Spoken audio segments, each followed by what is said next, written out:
Bonjour à tous, bienvenue. J'ai le plaisir de vous retrouver comme chaque semaine pour notre émission consacrée au travail. C'est un des thèmes qui ne manquera pas de faire débat dans la campagne présidentielle qui s'ouvre, celui du temps de travail et de la fameuse semaine des 35 heures, instaurée en 2000 par Martine Aubry, alors ministre de Lionel Jospin. Les 35 heures sont-elles devenues un acquis auxquels on ne peut pas toucher? Certains parlent de les assouplir, d'autres de les réformer, de les supprimer. Est-ce possible? Est-ce souhaitable? En bref, faut-il en finir avec les 35 heures? Pour répondre à ces questions, nos deux débatteurs, Édouard Tétrault, bonjour. Bonjour. Économiste et associé gérant chez Mediafini, conseiller dirigeant d'entreprise. Joseph Tournel, bonjour. Bonjour. Vice-président de la CFTC. Alors, Édouard Tétrault, est-ce qu'il faut en finir, selon vous, avec les 35 heures? Vous voulez que je commence vous ouvrez ce débat bon. Écoutez, vous me permettrez au moins sur cette question d'être tout à fait filloniste. C'est-à-dire, oui, il faut supprimer les 35 heures, il faut les faire sauter pour le secteur privé comme le secteur public. Il faut revenir aux 39 heures, il faut le faire d'une façon assez déterminée. Je soutiens sans provocation excessive, et les statistiques sont là pour le montrer, que les 35 heures sont à l'origine de la plus grande création de chômeurs dans notre pays. Il suffit de regarder les taux de chômage de la France. Ce n'était pas le but de la loi au départ. Absolument, de la France et de l'Allemagne en 2000, justement avant la mise en place des 35 heures chez nous et les lois Hartz en Allemagne, pour voir l'écart à démarrer là. Je soutiens aussi que c'est une mesure aujourd'hui assez bourgeoise.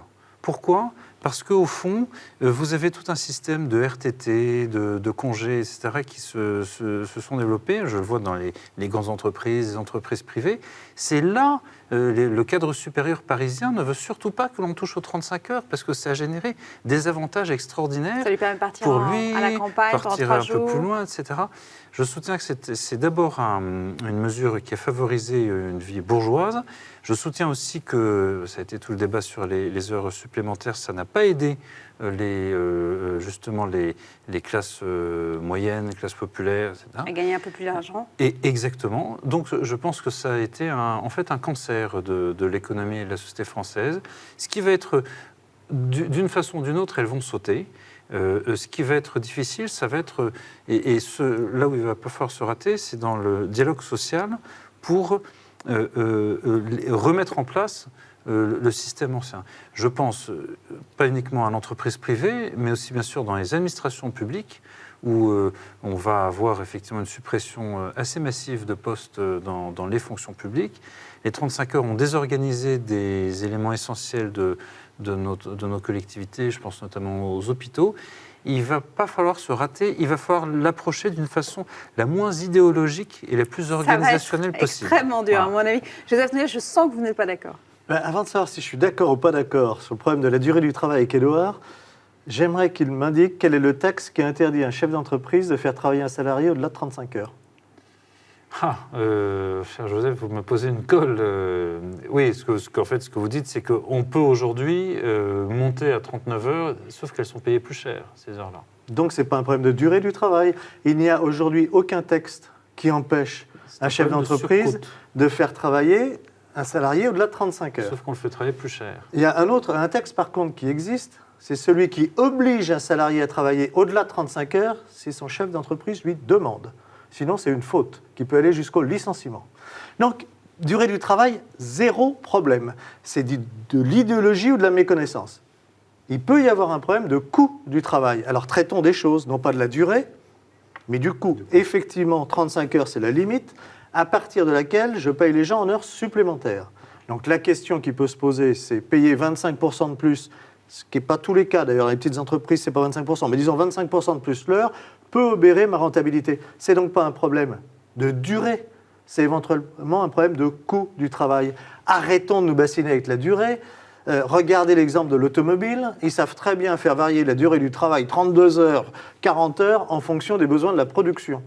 Voilà, c'est pour ça le texte. Et quand j'entends des politiques, des experts me dire la durée du travail, les 35 heures, Je leur pose cette question et ils ont la même réponse qu'Édouard. Ah ben alors là, il est où ce texte? Il n'y a aucun texte qui interdise de faire travailler, au contraire. Donc voilà. Alors, mais au-delà de la loi, il y a quand même un esprit lié aux 35 heures. Est-ce qu'il faut travailler moins ou plus? On est sur l'idéologie. Ce n'est pas le salarié qui décide de ses horaires. Ce n'est pas le salarié qui décide de la durée du travail. C'est l'employeur. Et l'employeur, généralement, il en décide en fonction des besoins de l'entreprise. On peut aller aujourd'hui en France dans les heures supplémentaires, mais dans les heures de travail, jusqu'à 60 heures, avec des dérogations. Ça paraît suffisant, ou jusqu'à 48 heures. Donc traitons de la réalité du problème et regardons non pas la durée, mais effectivement regardons au niveau économique ce qui est le coût. Et la différence avec l'Allemagne, c'est pas la mise en place des 35 heures. La mise en place des 35 heures, ça a été des gains de productivité énormes. Ça a été une politique salariale ralentie. Et donc, on voit que le coût du travail en France, avec les 35 heures, n'a pas augmenté. Parce qu'il y a eu les gains de productivité. Quand je regarde la productivité, les gains de productivité ont compensé. Et il y a eu l'annualisation aussi. Il y a des entreprises. Ça a permis aux entreprises d'assouplir. Mais bien sûr, une flexibilité qu'elles n'avaient pas. J'ai négocié un accord 35 heures pour une entreprise qui est en plein rendement. Là, en ce moment, aujourd'hui, c'est une entreprise qui fait des livres d'art. Alors, les livres d'art, la grande période, c'est avant Noël. Donc, c'est à partir du mois de septembre que là... Donc là, les horaires sont amplifiés. Avant... En faisant les 35 heures sur une annualisation, mais ils étaient très, très contents.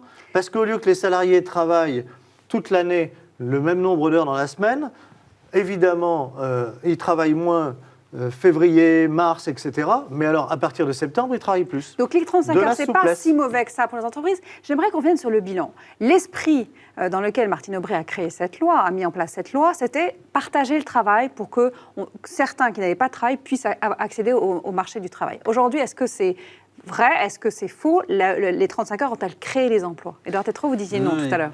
Alors, vous voulez répondre à par rapport à Joseph, parce que ces arguments ne sont pas médiocres. Au Rarement fond, avec Joseph. C'est de votre faute. Ah vous nous avez proposé un débat en finir avec les 35 heures, alors qu'en fait, ce n'était pas du tout le sujet. Alors, on va être d'accord là-dessus. C'est en fait en finir avec quoi? En finir avec les rigidités dans le marché du travail, notamment dans la façon dont on fait payer le travail, et en particulier en finir avec le surcoût des heures au-delà des 35 heures qui sont la durée. Les heures supplémentaires. Et donc, c'est là où je suis, comme toujours, sensible aux arguments de Joseph, en particulier sur l'annualisation. Maintenant, il faut regarder de près, et probablement industrie par industrie, et même entreprise par entreprise, où sont justement les poches en fait, de surcoût et de rigidité pour les entreprises. Après, sur votre question, est-ce que ça n'a pas... Ça, à ce jour, je regarde moi, je veux bien que la mise en œuvre des 35 heures ait créé de nouvelles... Enfin, ça ne se montre pas dans les statistiques. C'est-à-dire que le chômage augmente. Joseph n'a pas l'air tout à fait d'accord. Non, alors ça n'a pas été les promesses faites par Martine Aubry, parce qu'on comprend que mettre les 35 heures en place dans une entreprise de 8 ou 12 personnes, on ne crée pas un poste. Ça, c'est pas vrai. Ça joue sur des masses. D'après l'INSEE, c'est 350 000 emplois créés entre 1997 et 2002. C'est-à-dire parce que les 35 heures, ils ont commencé un peu avant 2000. C'était pas Martine Aubry, mais il y a déjà eu, voilà, en gros, et chacun accepte aujourd'hui ce chiffre de 350 000, qui n'est pas neutre. Ça ne correspond pas du tout à ce qui avait été promis. Sur les rigidités, oui, il y en a. Sur les heures supplémentaires, il y a des choses relativement simples à faire. Et là, Nicolas Sarkozy avait été, à mon sens, dans la bonne voie. C'est-à-dire qu'à un moment donné, pour éviter un surcoût pour l'entreprise, mais pour permettre aux salariés de gagner plus aussi, ce qui est intéressant quand même, une partie des charges était supprimée pour les heures supplémentaires. Parce que quand j'ai travaillé normalement, j'ai cotisé, et c'est bien, il faut le faire, pour l'assurance sociale, pour ma retraite, etc. Et à un moment donné, on peut très bien laisser faire des heures supplémentaires, payer plus, mais on enlève des cotisations. Ça, c'est un système qui serait assez intelligent. Ce n'est pas un surcoût pour l'entreprise. Ça permet aux salariés de gagner plus. Voilà. Et quand on regarde, c'est ce que disait Édouard, l'exemple allemand, ce n'est pas ça. Ce n'est pas les 35 heures qui a fait la baisse du chômage en Allemagne. Il y a plusieurs causes. La première, c'est la natalité déficiente en Allemagne. C'est-à-dire qu'il y a moins de générations qui viennent pour travailler parce qu'ils ont une natalité déficiente. le vieillissement de la population allemande a créé extrêmement de postes dans les métiers qui s'occupent des personnes âgées et dépendantes. Source d'emploi que nous avons beaucoup plus modestement. Et puis surtout, les réformes qui ont été faites. Alors, sur la baisse du coût du travail, le choc qui a été, mais il y a quand même 20% des salariés allemands qui gagnent 450 € par mois. Et donc, il y a eu des trappes à pauvreté qui se sont ouvertes, des salaires pauvres. Et rappelez-vous, il y a eu une émission il y a quelques semaines sur le juste salaire, et là, on ne respecte pas le juste salaire. Et donc, c'est des mécaniques qui ne sont pas aussi simples que ça. Et l'Allemagne est un exemple pour certains points. Pour celui-là, je ne suis pas sûr. Quand on regarde en Allemagne, par exemple, la productivité a reculé avec les réformes. Dans les services, aux entreprises, elle a reculé de 15% par l'emploi de gens mal formés. Et donc ça, économiquement, c'est mauvais. Pas dans l'industrie. Et dernier point sur les chiffres allemands qui m'ont intéressé, c'est le recul du nombre d'heures travaillées par salarié. Entre 2005 et 2015, ils ont créé 6% d'emplois en plus. Et le volume d'heures travaillées, c'est 10%. C'est-à-dire que les salariés, ils en ont embauché, mais ils travaillent d'heures en moins. Oui, mais là, le mot de la fin pour vous, Édouard. On a un vrai sujet de société. C'est est-ce qu'on veut une société avec très peu de travailleurs qui travaillent beaucoup, ou est-ce qu'on veut une société avec beaucoup de travailleurs, qui ont beaucoup d'emplois? La limite étant le travailleur pauvre, mais voilà, qui contribue à la société et qui sont... Ça pourrait faire le thème d'une autre émission. C'est le thème d'une véritable émission, mais moi, la conclusion que j'en tire quand même, arrêtons de nous dire qu'on a un problème en France de durée du travail, on a éventuellement un problème de coût du travail dans un certain nombre de cas, et de durée du travail. Chef d'entreprise peut faire varier la durée du travail comme il le désire, et ce n'est pas forcément une mauvaise chose. Et on y arrive à la fin de la durée de cette émission. La protection, là, on est en hors sup, là. La protection de la vie familiale. Je ne peux pas faire varier les horaires de travail en laissant les gosses à la charge de la collectivité. Merci à tous les deux. Merci encore pour ce débat extrêmement intéressant. Vous pouvez évidemment retrouver cette émission sur ktotv.com et je vous dis à la semaine prochaine.